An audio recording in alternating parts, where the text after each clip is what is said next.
my presentation is not about technology or about IT or research. It's about managing change. So I want to take you in the journey of the Rijksmuseum, how we try to, well, digital transform, that's maybe far ahead, but to become more digital mature. So I show you some examples of what we do at the moment with digital products. But then I want to go on with what is the digital challenge for us and what's our strategy to cope with that? So first about the Rijksmuseum, we have a collection of over 1 million objects. We have over 1,000 employees, so it really is becoming a big organization. Of course, during the pandemic, we had to let go a lot of people, but they are back now, fortunate. And we have around 3 million visitors a year, and we're based in Amsterdam. And we have, of course, all the products that most of the museums have. The collection is from the Middle Age till 20th century with a focus on Dutch masters, 17th century. But we also have a museum at the Schiphol Airport, Amsterdam Airport, a lot of educational products, etc., etc. And we also have our Michelin star restaurant. We are very proud of that, of course. First, let me show you some examples of the digital products. So 10 years ago, or even it was 2010, that we decided to make public all the digital images of the collection. At that time, we had 100,000 high-resolution images. And we decided, or the board decided to put them online and make it available to everybody, and even use it commercial or to cut and paste in it or make curtains from it or whatever. So this was a very bold decision for us. But it became very successful, and that was the first step for us in the digital world. Of course, we had a website and things like that, but this was the first step. The three examples that I want to show to you are, I think it's interesting for me, is that it is connecting the offline world and the digital world. And in the way we move on in this journey, the difference or the separation between those two worlds disappears in the end. So the first one is about research, the second is exhibition, and the last one is a more IT thing around the customer.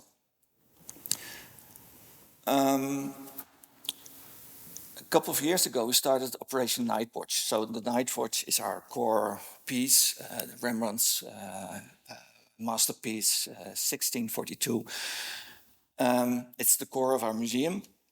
It's a very large painting, and it was decided to do a full investigation of this object. In fact, and there was yesterday some talks about digital twins. We created a digital twin, so it was scanned for 9 months with all kinds of techniques, normal photography, very high resolution, of course, XRF, infrared, X-ray, etc., etc. And because of this painting is so big that we couldn't move it to our restoration building, we had to do it in the gallery where it's on display. So we built a glass wall around it, a kind of glass cage, so that the public could still see the Nightwatch. And it's still there because the restoration starts next summer. So what you see is a kind of robot who did scanning 24/7 all day long, and it resulted in fact, a completely data-driven restoration process. So it generated 500 terabytes of data.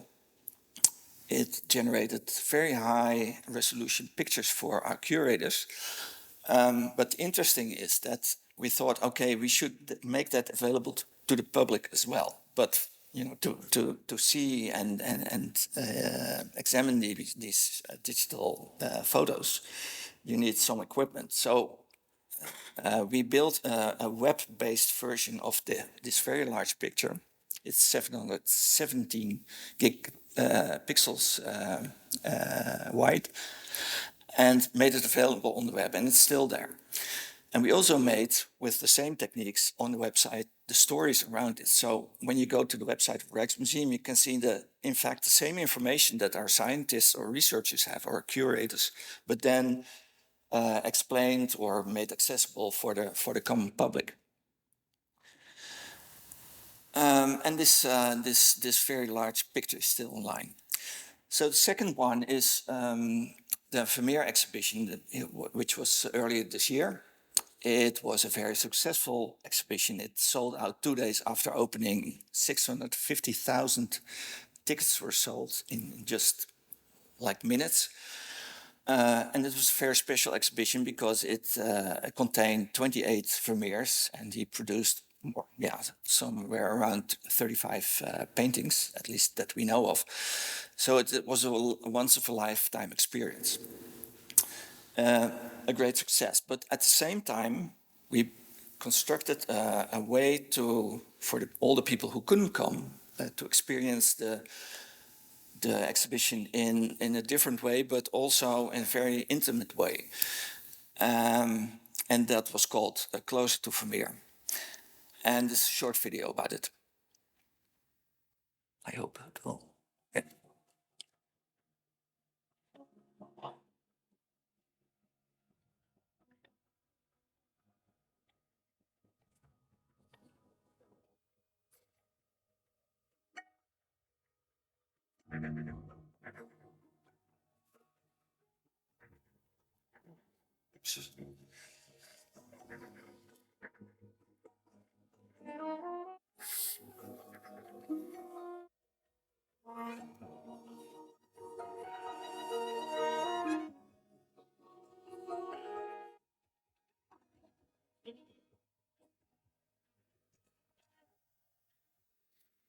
So the interesting thing is that it was designed not after we designed the exhibition, but it was designed at the same time. And the same techniques were used for this product that were used for Operation Nightwatch.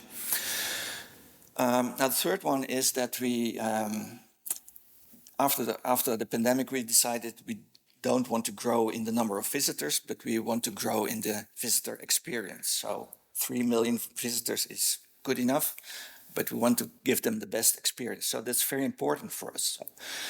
And we also want to support that in the digital layer, in fact. And so what we are working on is to have a digital copy of the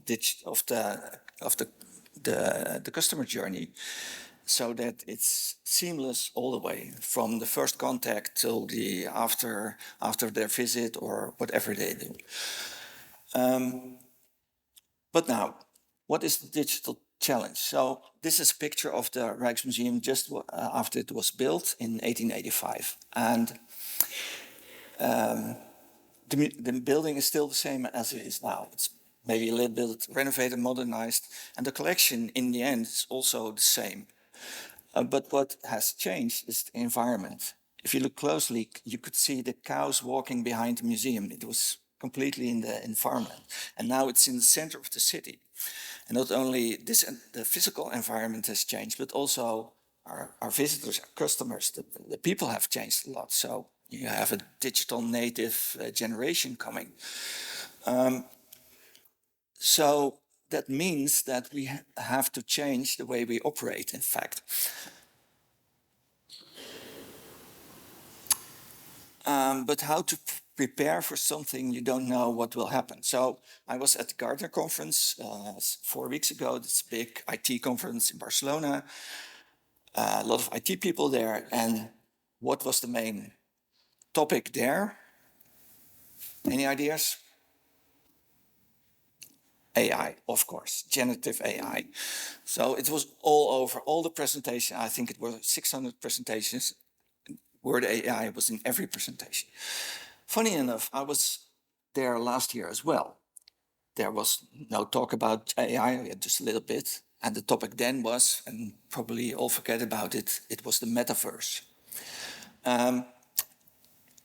But on the other hand, if you see how quick generative AI and ChatGPT was adopted, they reached 100 million users in 2 months. It's unbelievable. And when you compare it to, for example, Netflix or Spotify, it took them 10 years to reach that number of users. So it's exploding, it's going faster and faster. So you have to prepare for that. There are many definitions of digital transformation. This is one of them. But what's for me is important is that it's not about making digital products. Often that's digital repair. So the things you have to do anyway, you do it digital. Or maybe it's more innovative and then you make a real new product like close to Vermeer. I think that's innovative, at least for us. But in the end, you want to transform digital, and that is that there's no separation between digital and the real world. So when you think about an exhibition, research, education, it's already both in your mind as one. And why should you do it? What are the risks when you don't? What you see now is that very often a lot of products are built like in silos. So it's a brilliant product, but it has no connection with other products. That means that in the end, you spend so much money on or resources on integrating them or connecting them, building APIs and things like that. And the most important thing is that lacking a future of where you want to go means that you're going everywhere, but maybe not in the right direction.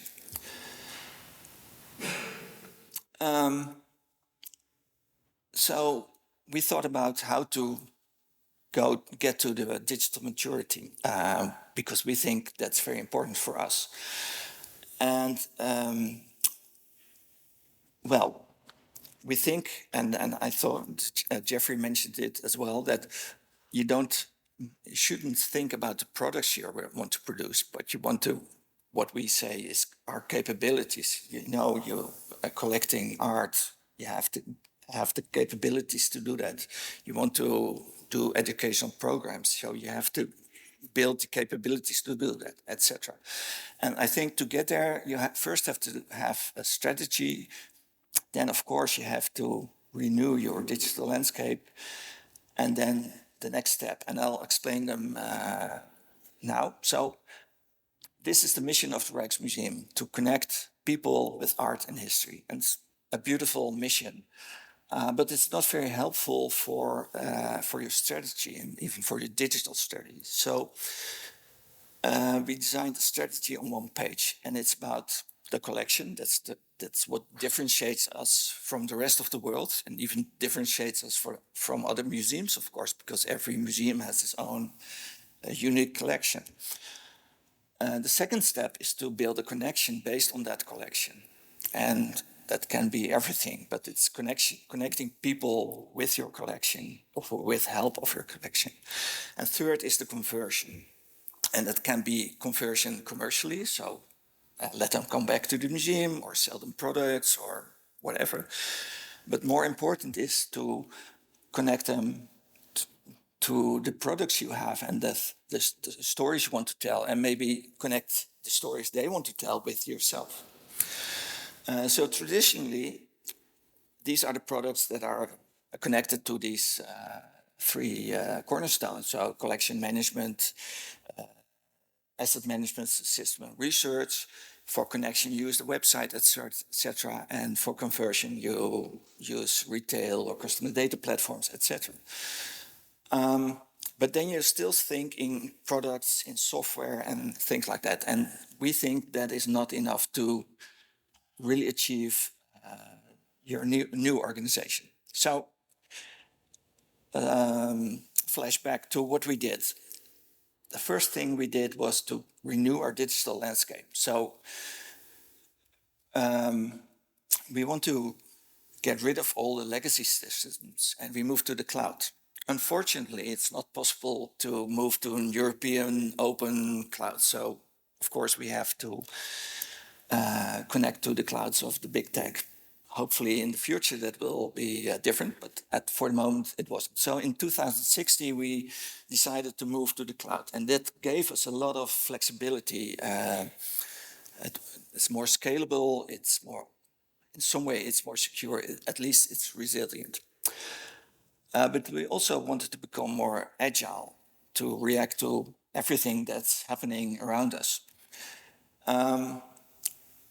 And that asked for a different way of working. So we started with small teams, business, IT, external people, and working on the digital products there. And that gave us at least some agility, more focus on our visitors, more focus on the business ourselves.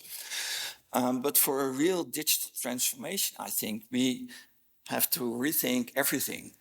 And for us, that is a capability architecture. There's a little bit IT jargon, but at least that will help us, we think, with this holistic approach to reach the digital transformation we want to achieve. So what does that mean?